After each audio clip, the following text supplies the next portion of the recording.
Hola, esto es Eco de Relatos. Hoy leeremos Sherlock Holmes, Estudio en Escarlata, de Sir Arthur Conan Doyle.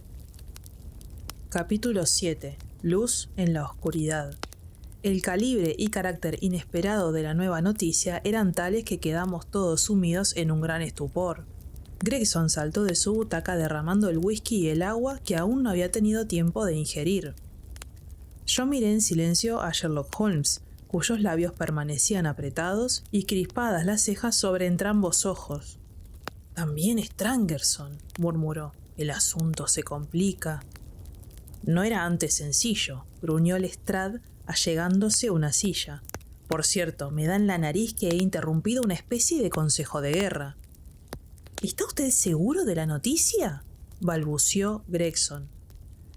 «Vengo derecho de la habitación donde ha ocurrido el percance», repuso. «He sido precisamente yo el primero en descubrirlo». «Gregson acaba de explicarnos qué piensa del caso», observó Holmes. «¿Tendría usted inconveniente en relatarnos lo que por su cuenta ha hecho o visto?» «Ninguno», dijo Lestrade tomando asiento. «Confieso abiertamente que en todo momento creía a Strangerson complicado en la muerte de Drever. El último suceso demuestra el alcance de mi error. Llevado de él, me puse a investigar el paradero del secretario. Ambos habían sido vistos juntos en Euston Station alrededor de las 8:30 de la tarde del día 3. A las 2 de la mañana aparecía el cuerpo de Drever en la calle Brixton. Era, por tanto, cuestión de averiguar qué había hecho Strangerson entre las 8:30 y la hora del crimen, y hacia dónde conducían sus pasos ulteriores. Despaché un telegrama a Liverpool con la descripción de mi hombre y la advertencia de que no apartasen un instante los ojos de los barcos con destino a América. A continuación inicié una operación de rastreo por todos los hoteles y pensiones de la zona de Euston. Pensaba que si Drever y su secretario se habían separado, era natural que el último buscara alojamiento en algún sitio a mano para descolgarse en la estación a la mañana siguiente. Habiendo tenido previamente la precaución de acordar con su compañero un posterior punto de encuentro, observó Holmes. En efecto, toda la tarde de ayer se me fue en pesquisas inútiles. Esta mañana me puse a la tarea muy temprano y a las 8 estaba ya plantado a la puerta del Halliday's Private Hotel, en la calle Little George. Inmediatamente me confirmaron la presencia del señor Strangerson en la lista de huéspedes. «Sin duda es usted el caballero que estaba esperando», observaron. «2 días hace que aguarda su visita». «¿Cuál es su habitación?», inquirí. «La del piso de arriba. Desea ser despertado a las 9. Subiré ahora mismo», dije. Confiaba que, desconcertado ante mi súbita aparición, dejara escapar quizá una frase comprometedora. El botones se ofreció a conducirme hasta la habitación. Se hallaba en el segundo piso, al cabo de un estrecho pasillo. Me señaló la puerta con un ademán de la mano y se disponía ya a bajar las escaleras cuando vi algo que me revolvió el estómago pese a mis 20 años largos de servicio. Por debajo de la puerta salía un pequeño hilo de sangre que, trazando caprichosos meandros a lo largo del pasillo, iba a estancarse contra el zócalo frontero. Di un grito que atrajo al botones. Casi se desmaya al llegar a mi altura. La puerta estaba cerrada por dentro, pero conseguimos quebrantar el pestillo a fuerza de hombros. Debajo de la ventana de la habitación, abierta de par en par, yacía hecho un ovillo y en camisa de dormir el cuerpo de un hombre. Estaba muerto, y desde hacía algún tiempo, según eché de ver por la frialdad y rigidez de sus miembros. Cuando lo volvimos boca arriba, el botones reconoció de inmediato al individuo que había alquilado la habitación bajo el nombre de señor Strangerson. Una cuchillada en el costado izquierdo, lo bastante profunda para alcanzar el corazón, daba razón de aquella muerte. Y ahora viene lo más misterioso del asunto. ¿Qué imaginan ustedes que encontré en la pared encima del cuerpo del asesinado? Sentí un estremecimiento de todo el cuerpo y como una aprensión de horror antes incluso de que Sherlock Holmes hablara. «La palabra rache, escrita con sangre», dijo. «Así es», repuso Lestrade en tono de espanto y permanecimos silenciosos durante un rato. Había un no sé qué de metódico e incomprensible en las fechorías del anónimo asesino que acrecía la sensación de horror. Mis nervios, bastante templados en el campo de batalla, chirriaban heridos al solo estremecimiento de lo acontecido. «Nuestro hombre ha sido avistado», prosiguió Lestrade. «Un repartidor de leche, camino de su tienda, acertó a pasar por la callejuela que arranca de los establos contiguos a la trasera del hotel. Observó que cierta escalera de mano, generalmente tendida en tierra, estaba apoyada contra una de las ventanas del segundo piso, abierta de par en par. Al cabo de un rato volvió la cabeza y vio a un hombre descendiendo por ella. Su actitud era tan abierta y reposada que el chico lo confundió sin más con un carpintero o un operario al servicio del hotel. Nada, excepto lo temprano de la hora, le pareció digno de atención. El chico cree recordar que el hombre era alto, tenía las mejillas congestionadas e iba envuelto en un abrigo marrón. Hubo de permanecer arriba un rato después del asesinato, ya que hallamos sangre en la jofaina, donde se lavó las manos, y huellas sangrientas también en las sábanas, con las que de propósito enjugó el cuchillo. Miré a Holmes, impresionado de la semejanza existente entre la descripción del criminal y la adelantada antes por él. La euforia o la vanidad estaban sin embargo ausentes del rostro de mi amigo. ¿Y no ha encontrado usted en la habitación nada que pudiera conducirnos hasta el asesino?, preguntó. En absoluto. Strangerson tenía en el bolsillo el portamonedas de Drever, cosa por otra parte natural, ya que hacía todos los pagos. Contamos 80 y tantas libras, las mismas que portaba antes de ser muerto. De los posibles móviles del crimen hay que excluir desde luego el robo. No había en los bolsillos documentos ni anotaciones, fuera de un telegrama fechado en Cleveland un mes antes más o menos, con la siguiente leyenda: J.H. se encuentra en Europa. El mensaje no traía firma. ¿Nada más?, insistió Holmes. Nada importante. Había sobre la cama una novela que debió leer antes de dormirse, una pipa en una silla adyacente, un vaso de agua posado sobre la mesita de noche, y en el antepecho de la ventana una menuda caja de pomada con 2 píldoras dentro. Sherlock Holmes saltó de su asiento, presa de un júbilo extraordinario. «Me han facilitado ustedes el último eslabón», exclamó jubiloso. «El caso está cerrado». Los 2 detectives le dirigieron una mirada llena de pasmo. «Tengo ahora entre las manos», añadió con aplomo mi compañero, «los hilos que componen esta complicada madeja. No sabría ciertamente dar cuenta de todos los detalles, pero cuánto de importante ha sucedido desde la separación de Drever y Strangerson en la estación hasta el descubrimiento del segundo cadáver. Se me revela casi con la nitidez de lo efectivamente visto. Les haré una demostración de eso que digo. ¿Podría agenciarse las píldoras?» «Las traigo conmigo», repuso Lestrade, dejándonos ver una pequeña caja blanca. Hice acopio de ellas, junto al portamonedas y el telegrama, para ponerlas después a buen recaudo en la comisaría. Están aquí de milagro, ya que no les atribuyo la menor importancia. «Deme esas píldoras», exclamó Holmes, y a continuación, volviéndose hacia mí, añadió: «Díganos, doctor, ¿son estos comprimidos de uso corriente?» Ciertamente no lo eran, de un gris nacarado, pequeños, redondos, se tornaban casi transparentes vistos al trasluz. «De su transparencia y ligereza concluyo que son solubles en agua», observé. «Exactamente», repuso Holmes. «¿Tendría ahora la bondad de bajar al primer piso y traer a ese pobre terrier hace tiempo enfermo, el que ayer pretendía el ama de llaves que usted librase por fin de tanto sufrimiento?» Descendí al primer piso y tomé al perro en mis brazos. La respiración difícil y la mirada vidriosa anunciaban una muerte próxima. De hecho, por la nieve inmaculada de su hocico, podía colegirse que aquel animal había vivido más de lo que es costumbre en la especie canina. Lo posé sobre un cojín, encima de la alfombra. «Partiré en 2 una de estas píldoras», anunció Holmes, y sacando su cortaplumas hizo verdad lo que había dicho. «Devolveremos la primera mitad a la caja, con el propósito que después se verá. La otra mitad voy a colocarla en esta copa de vino, donde he vertido un poco de agua. Pueden ustedes apreciar que nuestro amigo el doctor llevaba razón, y que la pastilla se disuelve en el líquido». No dudo que todo esto es fascinante, terció Lestrade en el tono herido de quien sospecha estar siendo víctima de una broma.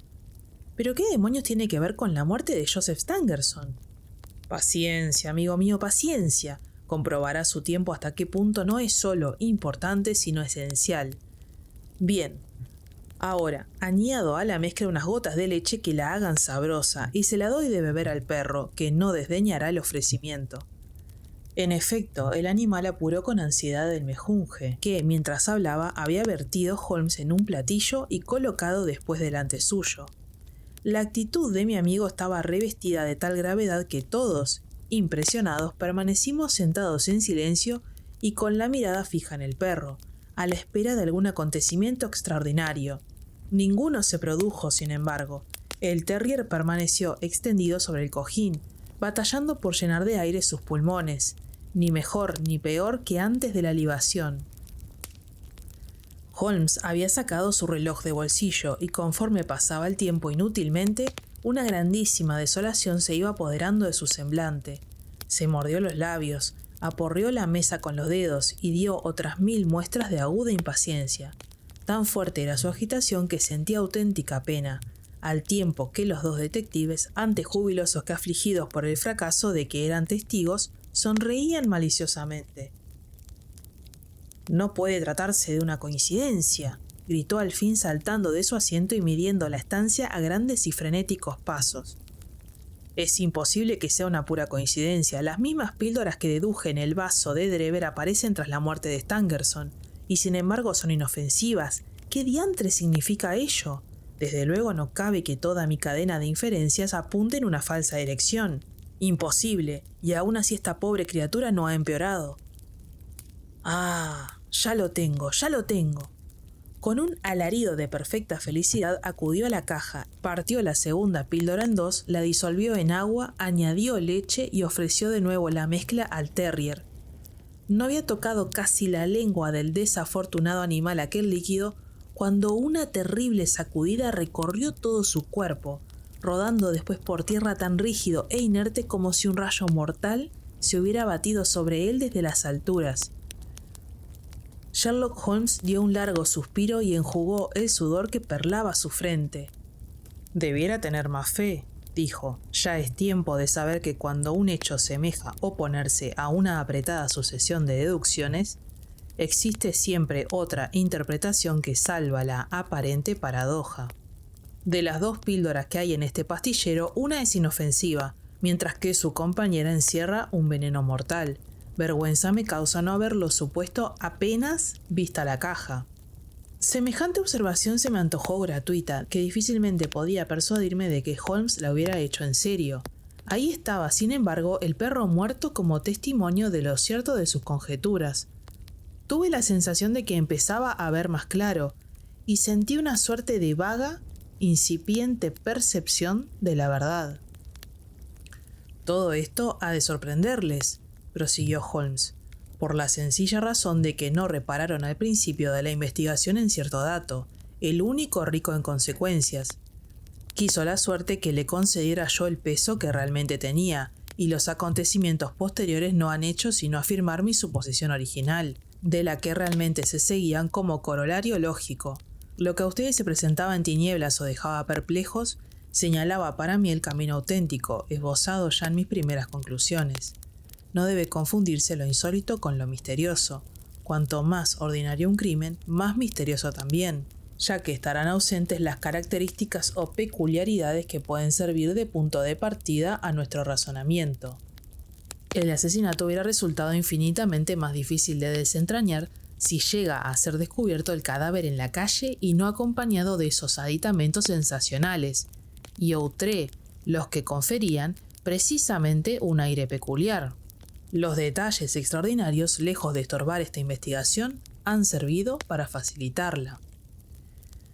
El señor Gregson, que había atendido a la alocución dando muestras de considerable impaciencia, no pudo al fin contenerse. «Mire usted, señor Holmes», dijo, «no necesita convencernos de que es usted un tipo listo, ni de que sigue métodos de trabajo muy personales. Sin embargo, no es este el momento de ponerse a decir sermones o ventear teorías. La cuestión es atrapar al criminal. Hice mi propia composición del lugar, al parecer equivocadamente. El joven Carpentier no ha podido estar complicado en el segundo asesinato. Lestrade ha escogido a Stangerson, enfilando también, por lo que se ve, una ruta desviada. Ustedes, sin embargo, según lo demuestran algunas observaciones aisladas, acumulan mayor conocimiento sobre el caso que nosotros. Habiendo llegado el momento, creo, de que nos diga de una vez y por lo derecho lo que sabe. ¿Le consta ya el nombre del asesino? He de sumarme por fuerza a la petición de Gregson, observó Lestrade. Ambos hemos hecho cuanto estaba en nuestras manos y los dos hemos fracasado. Le he oído decir a usted desde que estoy en esta habitación que contaba ya con todos los datos precisos. Espero que no los tenga ocultos por más tiempo. Cualquier tardanza en el apresamiento del asesino, tercié yo, podría darle opción a una nueva atrocidad. Ante nuestra insistencia, Holmes dio muestras de vacilar. Continuó midiendo el aposento a grandes pasos, con la cabeza hincada en el pecho y las cejas fruncidas, señales que en él denotaban un estado de profunda reflexión. No habrá más asesinatos, dijo al fin, parándose en seco y mirándonos a la cara. Tal posibilidad queda descartada. Me preguntan ustedes si conozco el nombre del asesino. La respuesta es sí. Ello, sin embargo, poco significa comparado con la tarea más complicada de ponerle las manos encima.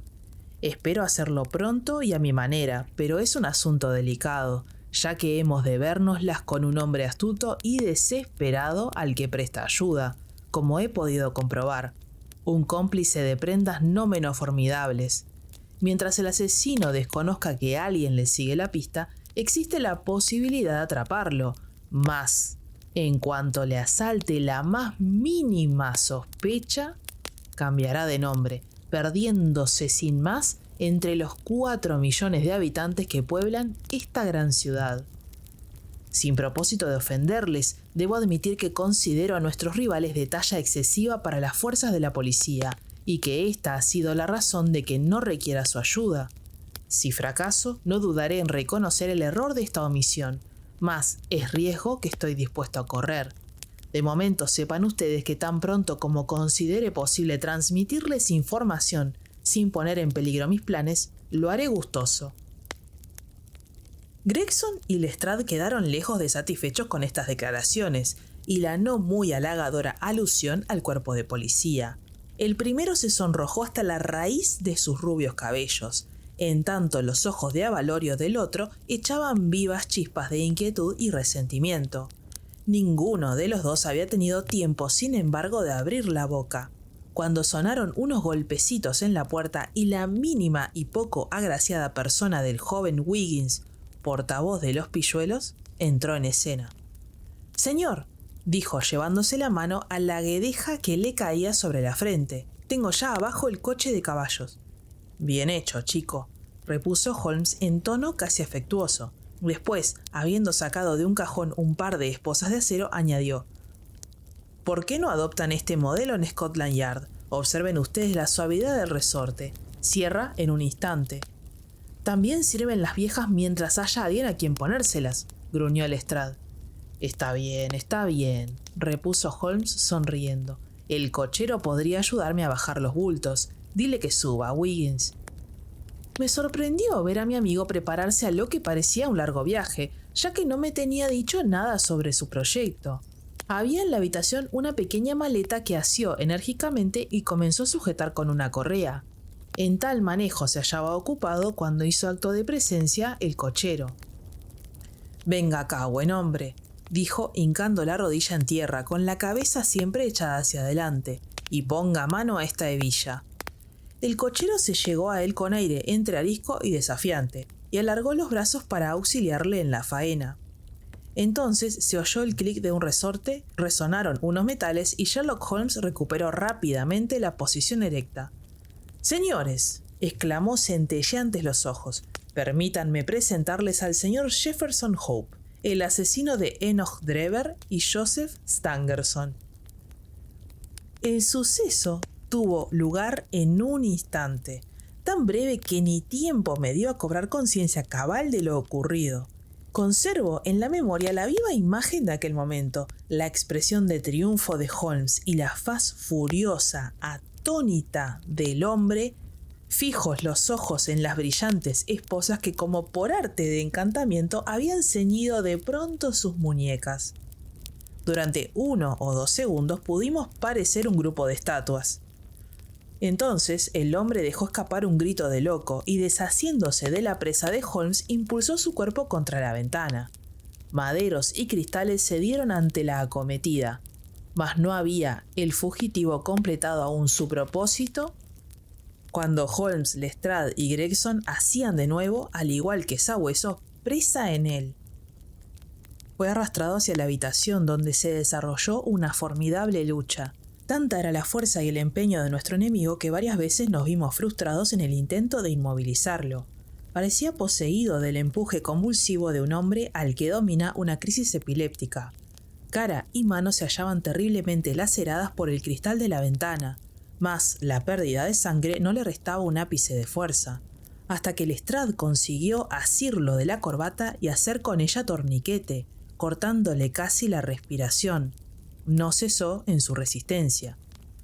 Aún entonces solo nos sentimos dueños del campo después de haberle atado de pies y manos. Tras ello volvimos a incorporarnos sin aliento y jadeando. «Abajo está su coche», dijo Sherlock Holmes. «Nos servirá para conducirlo a Scotland Yard. Y ahora, caballeros», prosiguió con una sonrisa complaciente, «puede decirse que hemos llegado ya al fondo de nuestro pequeño misterio. Háganme cuantas preguntas les ronden por la cabeza, sin temor de que vaya a dejar alguna pendiente».